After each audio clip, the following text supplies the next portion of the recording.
proyecto por semana. 5 preguntas que amplían nuestras miradas. Con vos que estás ahí, Con tus maestros y maestras. Porque saber es sentir. y sentir es aprender. Nosotros Seguimos educando.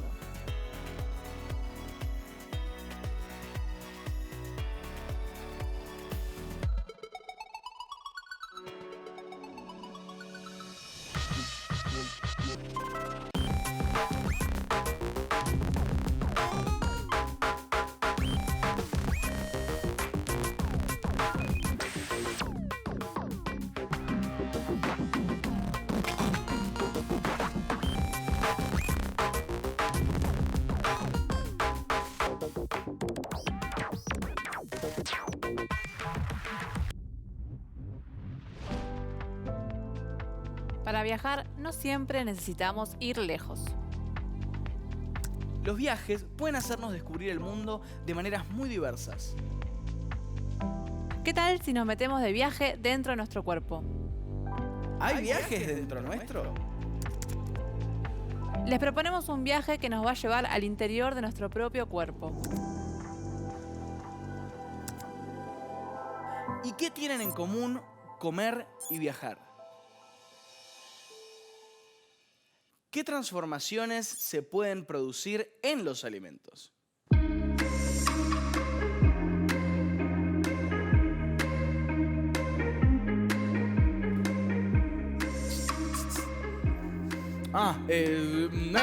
¿Qué onda? Estaba un poco colgado, perdón. A veces viajamos con la mente y con la imaginación, ¿viste? Y otras veces podemos movernos y viajar también con el cuerpo de un lugar a otro. Los viajes nos transforman, pero para eso necesitamos estar fuertes y saludables, alimentarnos bien y cuidar nuestra salud. En nuestra dieta tenemos que incorporar distintos tipos de nutrientes. Conocer las transformaciones que suceden en la cocina nos va a ayudar a elegir mucho mejor esos alimentos. Tengo una pregunta, o dos, o tres, o varias preguntas. ¿Qué tiene en común comer y viajar? ¿Y qué tiene en común una manzana, un ser humano y una porción de pizza? La primera pregunta es la clave para todo lo que tenemos por descubrir todavía en esta semana. La segunda, ¿es una adivinanza o una duda científica? Las dos cosas. Me gusta este desafío del saber. Puedo empezar por decirte que todo lo que forma parte del universo está constituido por distintos materiales. Existen materiales que forman nuestras células y no solo las nuestras. Más allá de las diferencias, forman parte de las células de todos los seres vivos. Esos materiales son los biomateriales. Como bloques para encastrar, entonces, como piezas de un rompecabezas. Me imagino que los alimentos nos van armando de alguna manera, pero ¿cómo funciona ese proceso? Es lo único que me tiene confundido. ¿Qué pasa en nuestros cuerpos cuando comemos? Muy buenas preguntas, Luca. Retomamos. ¿Qué pasa con los alimentos dentro de nuestro cuerpo?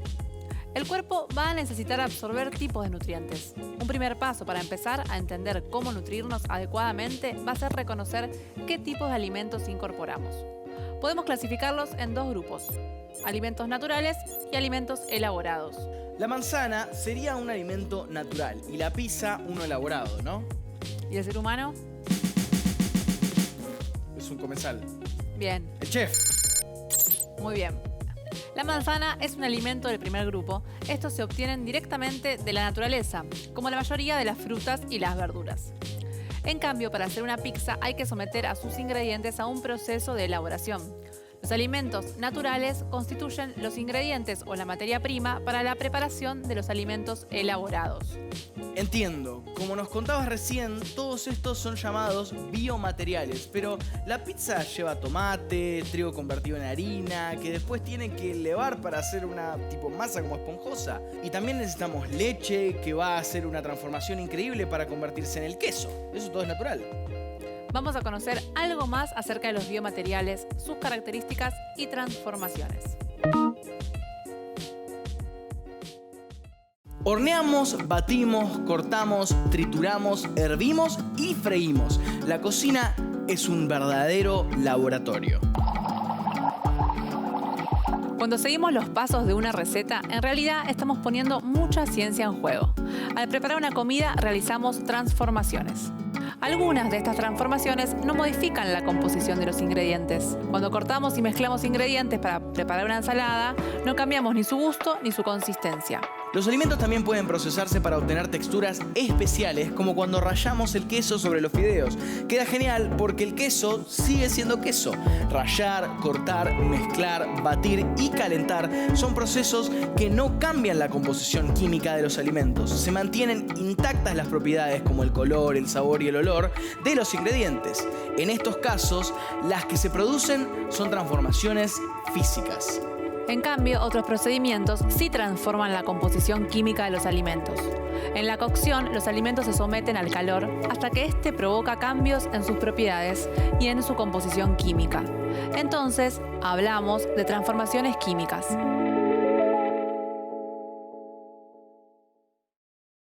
Algunas de las transformaciones de los alimentos son necesarias para que podamos comer. Las carnes crudas, como vimos, pueden dañar seriamente nuestra salud. Aunque te guste el bife bien jugoso, asegúrate siempre de que esté bien cocido. En los alimentos pueden vivir muchos microorganismos. A lo largo del tiempo, estos pueden comerse a nuestra propia comida. ¡Fuera! ¡Microorganismos! Bueno, pero no te preocupes, Luca, porque tenemos herramientas para mantenerlos a raya. Con la conservación de los alimentos buscamos preservar por mucho tiempo su calidad y su sabor, para hacerlos comestibles y resguardar sus valiosas propiedades nutricionales. Tenemos que detener el crecimiento de los microorganismos y retrasar la oxidación de las grasas. ¿Y cómo hacemos? Ahora quiero todos los tips, ya. Bueno, hoy ponemos nuestros alimentos en la heladera, pero el ser humano a lo largo de la historia aprendió a desarrollar varias técnicas que nos permitieron la conservación de muchos tipos de alimentos. ¿Y qué pasa si no los conservamos bien? O sea, creo que me lo estoy imaginando y no me gusta nada lo que estoy por escuchar. Me arrepiento de haber preguntado. Ya está.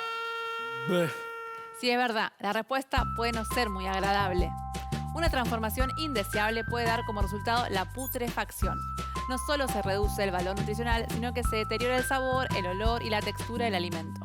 La mejor manera de evitarlo es evitar que se corte la cadena de frío. El frío es lo más. Los alimentos deben estar refrigerados desde el momento en que se producen hasta el momento en el que se consumen. Esa es la famosa cadena de frío. En la actualidad, debido a que gran parte de la población de los países industrializados es urbana, se ha hecho necesario conservar, transportar y distribuir los alimentos hasta su lugar de destino.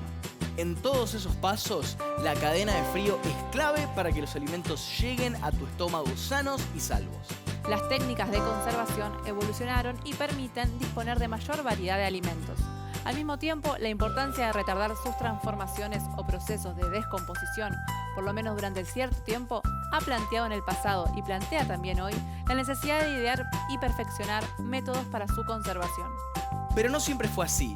Y también descubrimos algunos métodos de conservación bastante interesantes haciendo prueba y error. Veamos un poco de historia sobre la conservación de los alimentos. Existe un equipo de métodos que nos ayudarán a vencer a los microorganismos y a la máxima villana, la putrefacción. No siempre tuvimos heladera ni electricidad, pero antes de esta era tan tecnológica, había una forma de crear una heladera primitiva. Se ponían los alimentos en un cajón chico que se guardaba dentro de un cajón más grande lleno de mucha sal y hielo. La sal disminuye la temperatura del hielo, permitiendo que éste dure más tiempo y también así los alimentos que se guardaban adentro. El enfriamiento ha sido un gran héroe. La sal es la sustancia más empleada para condimentar los alimentos. Desde hace muchísimo tiempo se la usó para conservas. ¿Por qué? Un ambiente muy salado impide la vida de los microorganismos que alteran la comida. Pero cuidado, allá viene un grupo de bacterias. Algunos alimentos, como las carnes y los vegetales, pueden someterse a bajas temperaturas para ser conservados durante varios meses. A este método lo llamamos congelamiento. Todavía quedan muchos gérmenes que atacan a nuestra comida igual. El envasado al vacío le quita el aire a los paquetes en los que se envasan algunos productos, como el café o las salchichas. Che, pero qué grande este tipo del envasado. La deshidratación saca el agua a los alimentos que pueden volver a hidratarse en el momento de ser consumidos. Por ejemplo, la leche en polvo. Ya quedan pocos. Vamos. Tiene que haber algún otro método que pueda ayudarnos. Sí, el agregado de azúcar. Algunos alimentos, como las frutas, se conservan mediante el agregado de una gran cantidad de azúcar en su cocción. Este método se emplea en la elaboración de mermeladas y frutas abrillantadas. Creo que ahora sí vencimos a la maldita putrefacción. Para conservar los alimentos inventamos soluciones científicas que además dieron como resultado algunas transformaciones maravillosas que se convirtieron en recetas clásicas. Al final se lo tenemos que agradecer todo a los dichosos microorganismos.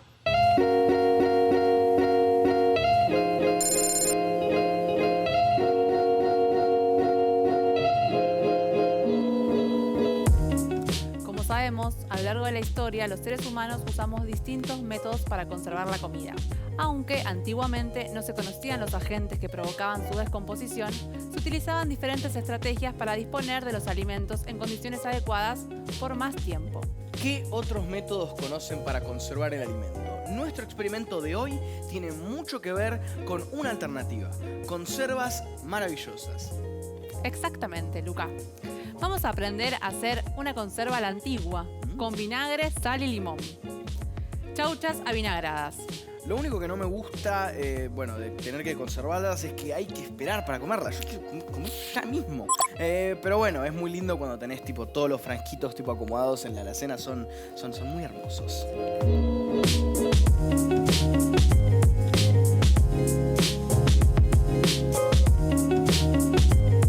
Antes que nada, con la ayuda de un familiar, van a hervir 750 gramos de chauchas, que ahí las tenemos.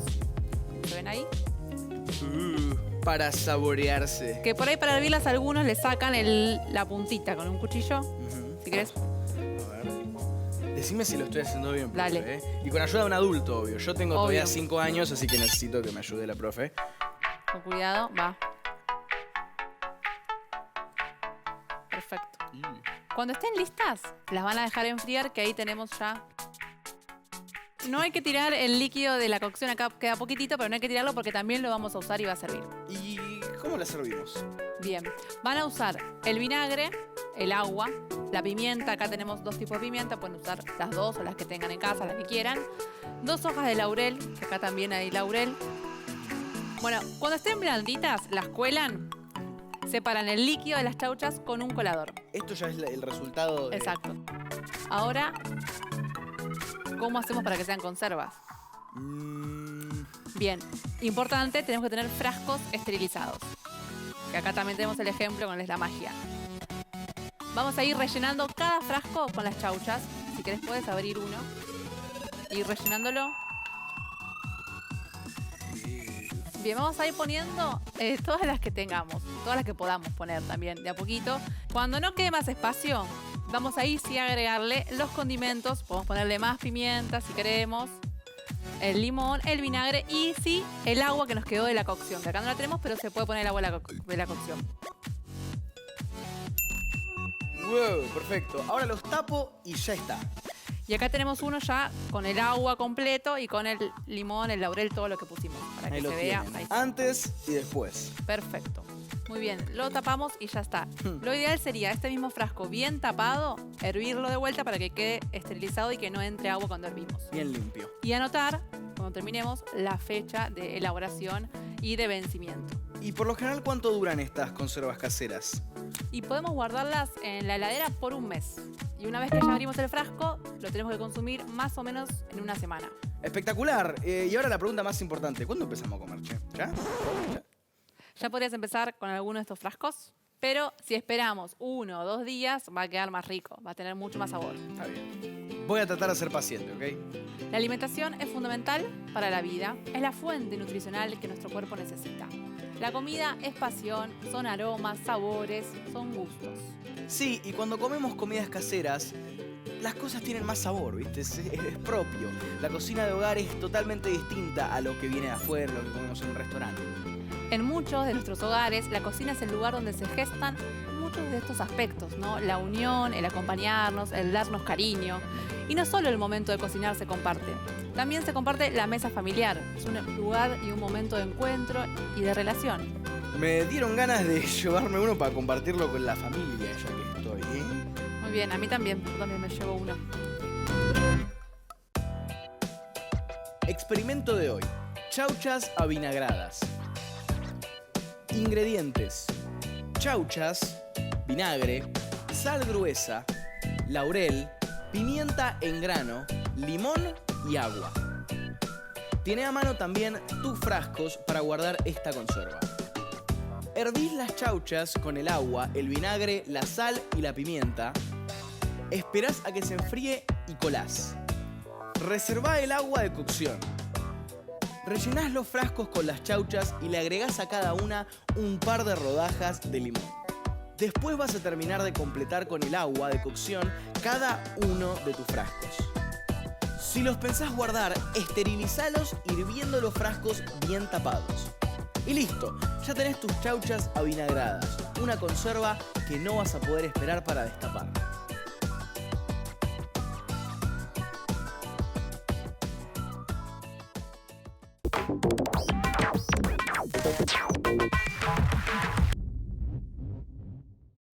Hoy tenemos una invitada muy especial. Ella maneja los sabores a la perfección y queremos seguir conociendo el mundo de las transformaciones en la cocina. Con nosotros, una cocinera bien argentina, Ximena Sáenz. Hola, ¿cómo va? ¿Cómo estás, Ximena? Estoy muy contento de hablar con una profesional de la gastronomía que nos va a poder contar un poquito más sobre el universo de la cocina. Un gran trabajo, por cierto. Además de que después se convirtió también en una pasión en la tele. Antes de empezar con el ping pong, queremos saber. Hoy conocimos la fórmula para hacer unas chauchas avinagradas de lujo y aprendimos sobre la conservación de alimentos. ¿Qué otras transformaciones casi mágicas hay en nuestras recetas de todos los días? Levaduras, masa madre, fabricación de cerveza o vino, etc. Bueno, muchas transformaciones casi mágicas. Para conservar, a lo largo de la historia se fueron descubriendo diferentes ingredientes que hacían que las cosas duraran más. Por ejemplo, las chauchas avinagradas, la presencia de la acidez del vinagre. O en algunos casos, preserva los alimentos, entonces descubrieron que, por ejemplo, la tapaban con sal y la dejaban secar también durante un tiempo más. O el azúcar también es un ingrediente que hace que la mucho más. Por eso, por ejemplo, cuando uno hace mermeladas, cocina de verano, por ejemplo, un durazno, se le pone azúcar y se cocina. Entonces esa concentración de azúcar y falta de agua evaporando en la cocción hace que esa fruta, ese durazno, todo un año en vez de lo que duraría quizás 15 días en la heladera. Pero además de eso hay transformaciones mágicas, por ejemplo, la levadura, que es un set que ustedes compran en el supermercado. Ese cubito de levadura, un pedacito de levadura que sirve, por ejemplo, para hacer un pan, es un ser vivo, es un hongo que se alimenta de hidratos de carbono, de la harina o del azúcar que están presentes en el pan, empieza a liberar gases y de esa manera hace crecer la masa. Otra transformación muy linda que se da en el pan, que por un lado la levadura genera esos gases, pero si no pudiera retener esos gases adentro, no existiría el fenómeno del pan. ¿Y qué es lo que hace que la masa estirar sin romperse para contener de aire y convertir un pan en algo esponjoso? Es el gluten, ¿sí? La presencia del gluten en la harina de trigo. El gluten es como una sustancia que se hace mezclando dos proteínas y como un chicle en la masa. Entonces ese chicle hace que la masa se pueda estirar y contener todo ese aire que la levadura generó. Así que transformaciones casi mágicas tenemos muchas cosas en la. ¿Crees que hay más hombres o mujeres en las cocinas? Y es una pregunta difícil. En las cocinas profesionales habría que hacer un censo, pero tal vez haya más hombres, lamentablemente. Pero estoy segura que en las cocinas no profesionales hay más mujeres. Entonces, seguramente eso se vaya equilibrando en los próximos años. Ojalá que sea así, que se vaya equilibrando. Pero estuvo como un poco errada la idea de que la cocina era un trabajo pesado durante muchos años. Entonces, no, que en la cocina se necesitaban hombres porque tenían que tener fuerza para cargar los cajones cajones de verduras o las carnes, o había que era un trabajo muy forzoso, entonces eso llevó a que haya más hombres en la cocina. Pero creo que es un concepto totalmente equivocado, que en los próximos años es nuestra responsabilidad equiparar eso. ¿De qué manera tenés en cuenta a la hora de cocinar las transformaciones que se van a producir en los alimentos? Moldes de repostería para tortas que van a elevar, cómo cambian los colores de los alimentos en el horno, cambios en las texturas, todo eso. Cuando estás cocinando, tenés que conocer el producto que estás trabajando, o no importa si no lo conoces, lo vas a ir conociendo a medida que lo trabajes, pero es muy importante tener en cuenta las transformaciones que se van a dar. Por ejemplo, si yo voy a cocinar al horno una calabaza o una remolacha, no es lo mismo que si yo en el horno cocinara una berenjena. ¿Por qué? Porque la calabaza y la remolacha tienen mucha cantidad de azúcar intrínseca, tienen bastante cantidad de azúcar adentro de la misma verdura.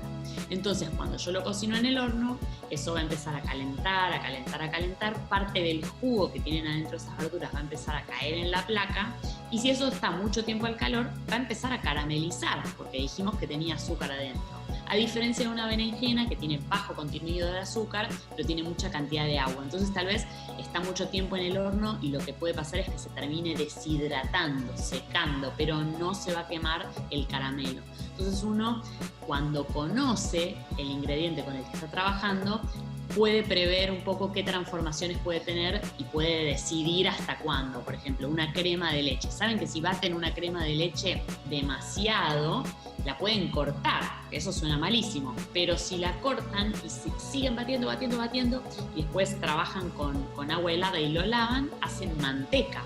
Entonces, depende de qué ingrediente trabajamos, la transformación que se va a dar y el conocimiento que nosotros tenemos es para manejar esa transformación. Y una última duda que siempre tuve yo personalmente, ¿qué es la cocina molecular? ¿Te gusta a vos mezclar ciencia y cocina o sos más intuitiva y preferís ir probando en el momento?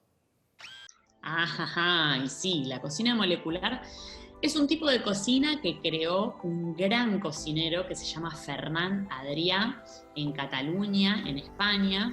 Y es un tipo de cocina que dialoga mucho con la ciencia, con diferentes escuelas, digamos, de la ciencia o partecitas de la ciencia, con la química, con la física. Entonces, estos cocineros, Ferran Adrià y su equipo de cocineros, llamaban a su cocina para empezar a investigar a distintos científicos. Entonces empezaban a investigar, por ejemplo, cómo hacían en la industria el caso de ¿vieron las aceitunas que van rellenas con morrón? Bueno, no tienen tiritas de morrón adentro. ¿Qué tienen? Tienen un puré gelificado de morrón.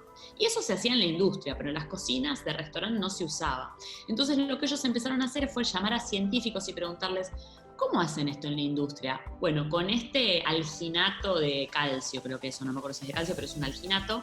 Entonces empezaron a probar esos ingredientes que se usaban para la industria, para las cocinas de restaurante, y empezaron a descubrir transformaciones locas. Entonces lo que empezaron a hacer fue, por ejemplo, una aceituna. En ese restaurante servían una aceituna que uno la miraba y parecía una aceituna común y corriente, y cuando uno se la llevaba a la boca explotaba un líquido con gusto a aceituna, pero no era una aceituna con carozo adentro. Entonces, ¿cómo lograron eso? Usando técnicas que aprendieron de científicos adentro de la cocina. Entonces, la cocina molecular es como que está todo el tiempo investigando la frontera de la cocina, como la frontera del conocimiento de la cocina, y trayendo cosas de otras áreas a la cocina para hacer recetas más interesantes o para hacer algunos descubrimientos que después van a ser muy útiles para todos.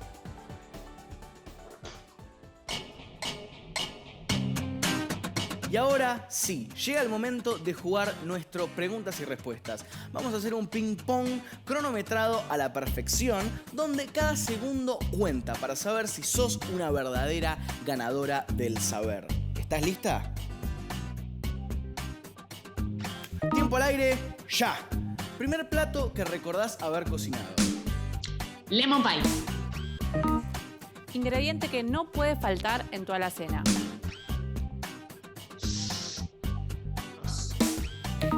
Un sentimiento que asocias a la cocina. Felicidad. ¿Qué cocinás para una primera cita? Cocina del sudeste asiático. ¿Y para tus amigos? Pastas. ¿Qué momento es tu preferido cuando haces una receta? El momento que tengo que hacer cosas con las manos, por ejemplo, cerrar pastas o hacer algo manual. Gracias por responder a todas nuestras preguntas. Increíble todo lo que podemos aprender de nuestra alimentación, pero también de nuestra sociedad, desde la cocina, ¿no? Muchas gracias, qué emoción. Bueno, me encantó participar, me encantó conversar de alguna manera con ustedes. Y la cocina es juego. Anímense a jugar, anímense a ayudar a quienes estén en su casa cocinando. Si les divierte, métanse. Y les voy a decir algo, tienen que estar muy atentos para siempre a esas cosas que por alguna razón que no tiene explicación a ustedes les gustan y les llaman la atención.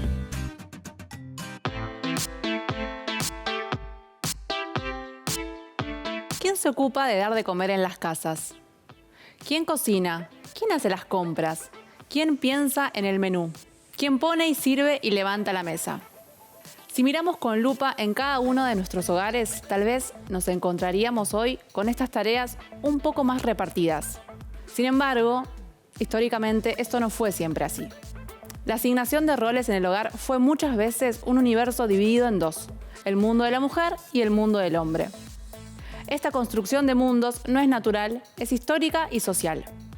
Así fue como se fueron cristalizando las tareas que se supone que son de hombre y otras tareas que se supone que son de mujer. A lo largo del tiempo se subestimó el trabajo de las amas de casa y se sobrevaloraron los oficios que hacían los varones fuera de sus casas. Estas ideas guardan una estrecha relación con una construcción que no comienza en la adultez. Estos conceptos empiezan desde que nacemos. Ya están desde el inicio en las infancias y en sus juegos. ¿Y a qué juegan hoy las nenas y a qué juegan los nenes? ¿Qué roles tienen las mujeres y los hombres en nuestra sociedad actual? ¿Crees que estos prejuicios construidos a lo largo de nuestra historia siguen hoy en pie? Es muy importante seguir pensando quién se ocupa de cada una de las tareas y de qué manera. ¿Se pueden repartir de forma más igualitaria los roles de cuidado? ¿Pueden los hombres también nutrir? Pensemos juntos y juntas un recorrido que nos permita seguir reflexionando en estos interrogantes sociohistóricos. Cada día tenemos una oportunidad para cambiar y hacer un mundo, un país, un hogar en el que todos y todas podamos disfrutar y ser plenamente. Una forma de habitarnos en cada uno de nuestros roles, poder elegirlos y asumirlos libremente. En este proyecto de investigación conocimos la vida de Marco Polo y a través de sus relatos de viaje supimos sobre los primeros viajes aventureros de la humanidad. También empezamos a preguntarnos acerca de los roles de las mujeres y los hombres en la historia. ¿Podría una mujer en la época de Marco Polo emprender semejantes aventuras? La respuesta es que no. Marco Polo y muchos otros emblemáticos viajeros pudieron ser quienes fueron por ser hombres. Pero no todas las mujeres obedecieron siempre esta especie de reglas invisibles. No. Tienen que haber, por lo menos algunas, que empezaron a romper esas estructuras y lanzarse a lo desconocido, moverse, viajar. Chicas poderosas, mucho más punk. Claro, es así. Pero ser una mujer libre en otras épocas tenía sus consecuencias. No era tan fácil luchar contra los roles establecidos. Se me ocurren muchos ejemplos de estas grandes luchadoras. ¿Cuándo pudieron empezar a viajar las mujeres? ¿Qué mirada aportaron sobre el mundo las viajeras? ¿Y quiénes son esas mujeres? Se me ocurre un buen ejemplo. Juana Manso. Ella hacía de todo. Era una educadora, una maestra como yo, pero también era poeta, traductora, periodista y sobre todo una gran viajera. Ella nació en el año 1819, hace 201 años. Ni me imagino cómo debería ser viajar para una chica en esas épocas. Los viajes de Juana Manso no eran pura diversión, pero algo de eso también había. Era creativa, apasionada, valiente. Sus idas y venidas no eran proyectos de aventuras o de descubrimiento. A Marco Polo no le gustaba eso. No podemos saber qué pensaría Marco Polo de Juana Manso, pero Juana, por su condición de mujer, no podía arrojarse a viajar como él. No podía ir a conquistar territorios, tampoco seguir del todo sus instintos. No podemos saber qué pensaría Marco Polo, pero Juana, por su condición de mujer, no podía arrojarse a viajar como él. No podía ir a la conquista, ni tampoco seguir del todo sus instintos. Pero invitaba a las chicas a juntarse con otras y viajar entre amigas. En ese sentido, una revolucionaria. ¿Y cómo se le ocurrió viajar? ¿Quería irse de vacaciones o olvidarse de sus problemas? ¿Cuál era el plan? Juana hizo muchos viajes distintos. En primer lugar, tuvo que exiliarse. Juana también decidió irse junto a su marido. Viajó casi siempre por necesidades vitales. Viajó mucho con su cuerpo, pero también viajó con su mente. Porque escribió mundos posibles y es una de las precursoras del feminismo en la Argentina. ¿Y de dónde fue Juana en estos viajes? Juana atraviesa fronteras y se nutre, porque viajar también es nutrirse. Y Juana se nutre con saber, forja ideas y conocimientos en estos viajes que le permiten conocer la realidad social de países como Estados Unidos, Brasil, Cuba y Uruguay. Veamos un poco más en profundidad la vida de Juana Manso. Juana, multifacética, inspiradora, llena de coraje. Poesía, traducción, periodismo, educación, literatura. Para decir lo que quería, fundó su propio periódico. Para transmitir los saberes en los que creía, creó y dirigió escuelas. Pensó políticas educativas innovadoras y peleó por los derechos de las mujeres. Ya desde chica viajó a Uruguay y Brasil, donde pasó la adolescencia y juventud. Entre esos dos países, donde empezó a moverse y poner en práctica sus ideas de libertad. En Uruguay abrió una de las habitaciones de su casa para crear el Ateneo de Señoritas, donde educaba a las chicas de Montevideo. Juana era provocadora. Ella decía: todos mis esfuerzos serán consagrados a la ilustración de mis compatriotas y tenderán a un único propósito: emanciparlas de las preocupaciones torpes y añejas que les prohibían hasta hoy hacer uso de su inteligencia. Cuando empezó a publicar sus poemas en diarios de Buenos Aires y Montevideo, lo hizo con seudónimos. Pero no le importaba. Todo valía si era por escribir y por difundir sus ideas. Cuando creó su propio diario, el Álbum de Señoritas, por primera vez pudo firmar con su verdadero nombre, Juana Paula Manso. No era una chica cualquiera y en su época empezaban a mirarla con malos ojos. Llegó a publicar solo 8 números. Ella no tenía pelos en la lengua. Cuando hablaba sobre las educadoras, afirmaba muy segura de sus palabras: la verdadera prosperidad de un pueblo, como la verdadera nobleza de los individuos, está basada en la educación. Se quiere al país sumido en la ignorancia para dominarlo mejor. En 1859, su amigo, el escritor José Mármol, le presentó a Domingo Faustino Sarmiento, con quien compartió sus ideas sobre la educación como vehículo de la alfabetización y la necesidad de una educación para toda la población. Juana nos enseñó que la mirada de otros países de la región nos hace pensar diferente. También nos nutren los viajes. Hay relación indivisible entre cuerpo y mente. Si viajamos, nos transformamos. Gracias, Juana, por enseñarnos a ver los viajes como alimento de la creatividad.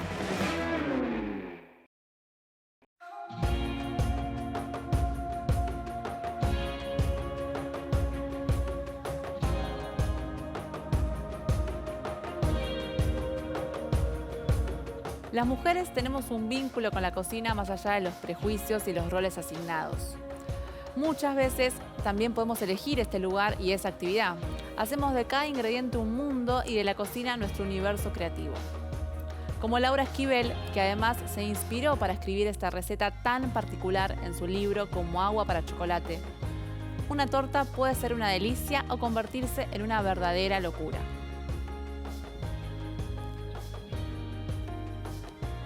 Así que vamos a leer un fragmentito de esta novela Como agua para chocolate. Ingredientes: 175 gramos de azúcar granulada de primera, 300 gramos de harina de primera, tamizada 3 veces, 17 huevos, raspadura de un limón. Manera de hacerse: en una cacerola se ponen 5 yemas de huevo, 4 huevos enteros y el azúcar. Se baten hasta que la masa espesa y se le anexan 2 huevos enteros más. Se sigue batiendo y cuando vuelve a espesar se le agregan 2 huevos completos, repitiendo este paso hasta que se terminen de incorporar todos los huevos de 2 en 2. Para elaborar el pastel de boda de Pedro con Rosaura, Tita y Nacha habían tenido que multiplicar por 10 las cantidades de esta receta, pues en lugar de un pastel para 18 personas, tenían que preparar uno para 180. El resultado da 170 huevos, y esto significaba que habían tenido que tomar medidas para tener reunida esta cantidad de huevos de excelente calidad en un mismo día. Para lograrlo, fueron poniendo en conserva desde hacía varias semanas los huevos que ponían las gallinas de mejor calidad. Este método se utilizaba en el rancho desde época inmemorial para proveerse durante el invierno de este nutritivo y necesario alimento. El mejor tiempo para esta operación es por los meses de agosto y septiembre. Los huevos que se destinan a la conservación deben ser muy frescos. Nacha prefería que fueran del mismo día. Se ponen los huevos en una vasija que se llena de cebo de carnero derretido, próximo a enfriarse hasta cubrirlos por completo. Esto basta para garantizar su buen estado por varios meses. Ahora, que si se desea conservarlos por más de un año, se colocan los huevos en una orza y se cubren con una lechada de un tanto de cal por 10 de agua. Después se tapan muy bien para interceptar el aire y se guardan en la bodega. Tita y Nacha habían elegido la primera opción, pues no necesitaban conservar los huevos por tantos meses. Junto a ellas, bajo la mesa de la cocina, tenían la vasija donde los habían puesto y de ahí los tomaban para elaborar el pastel. El esfuerzo fenomenal que representaba batir tantos huevos empezó a hacer estragos en la mente de Tita cuando iban apenas por los 100 huevos batidos. Le parecía inalcanzable llegar a la cifra de 170.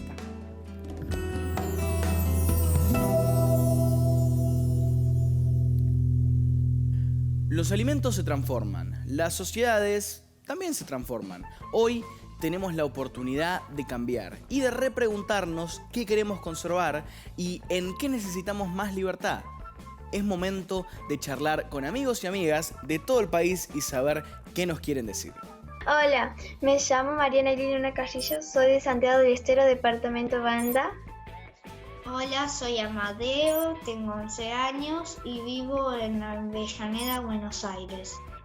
Soy Benicio Arcelata, tengo 11 años y vivo en Entre Ríos, Paraná. Hola, soy Sofía, tengo 12 años y vivo en el Chaltén, Santa Cruz. ¿Cómo crees que se conservaban los alimentos cuando no había heladera? Con sal. Creo que los alimentos se conservaban en bolsas de tela. En una caja, tal vez, y que si fuera algo de comida que esté fresca, si tampoco existía el hielo, le ponían hielo. Tal vez, no sé, puede ser que hacían un pozo abajo de la tierra, que está más frío, y guardaban los alimentos ahí. ¿Alguna vez cocinaste? ¿Cuáles son tus recetas favoritas? Sí, mi receta favorita es la de los cupcakes. Sí, muchas veces he cocinado con la ayuda de mi mamá Inés Ferreira, que ella me dio las recetas y yo las seguía, y si me confundía en alguna parte, ella me iba explicando cómo solucionarlo o cómo hacerlo de nuevo. Y mi receta favorita son los gnocchi con salsa blanca. No, actualmente, bueno, sí he cocinado alguna vez, pero lo único que sé por ahora es cocinar salchichas con puré y huevo frito. Y creo que por ahora la que he cocinado que más me ha gustado ha sido los salchichas con puré. Cookies de chocolate o pizza también, no me hacer mucho. Y creo que esas son mis especialidades. ¿Quién hace las tareas domésticas en tu casa? Mi mamá. En mi casa, las tareas domésticas las hacemos todos. A veces uno limpia el patio, otro barre en la casa y el otro pasa la aspiradora o cocina o seca los platos y los lava y los seca. Mi mamá, yo, todos cooperamos un poco. ¿Pensás que hay diferencias en nuestra sociedad entre hombres y mujeres? Sí pienso por la igualdad de los trabajos. Para mí no, pero puede haber algunas porque no hay gente que piense de la misma manera que otros y hay algunos que piensan que las mujeres sirven para algo en especial y hay otros que dejan ser libres a las mujeres y dejar que sean ellas mismas y dejar que hagan lo que ellas quieran y decidan. Muchas diferencias. Porque el pensamiento de una mujer es muy diferente al de un varón. Además, si hablamos de niños o niñas, los chicos tal vez a veces juegan con la Play o juegan con muñecos, ¿no? De superhéroes. Mientras las mujeres juegan con Barbies o así. No sé. ¿Qué viajes te gustaría hacer si pudieras irte con tus amigos y amigas? Me gustaría viajar con mis amigos y amigas a Córdoba. A los lugares que yo quería ir es al Monte Everest y a Bariloche y a los lugares donde vengan los mapuches, los incas, donde tenían esas ciudades y creencias. Me gustaría ir bastante a Italia y a Walt Disney. Yo creo que Disney me gustaría mucho ir con mis amigos o si no a una playa, alguna así con calor, que sea divertido. Nos preguntamos tantas cosas y ahora tengo un poco más claro qué tienen en común comer y viajar. Descubrimos que tienen mucho en común, en especial la capacidad de transformarnos desde adentro hacia afuera. Como Juana Manso, genia total, una gran viajera, escritora y educadora inolvidable que la rompió toda. Hicimos tantos descubrimientos que para no olvidarnos en el desarrollo de nuestros encuentros, vamos a quedarnos con algunas palabras que fueron muy importantes para los aprendizajes de cada día. Estas son las palabras de hoy. Alimentos naturales y alimentos elaborados. Biomateriales. Transformaciones. Conservación. Mujeres y hombres. Comidas de hogar. Roles. Viajeras. Y Juana Manso. Estuvo buenísimo conocer las transformaciones de los alimentos. Tengo algunas ideas más para hacer conservas y también para sacudir un poco las ideas y los roles de los hombres y las mujeres. Te dejo entonces para que lo pongas en acción. Nos vamos, pero nos volvemos a encontrar seguro en otro viaje de la imaginación. Yo me quedo con una pregunta. ¿De dónde vienen nuestras costumbres alimentarias?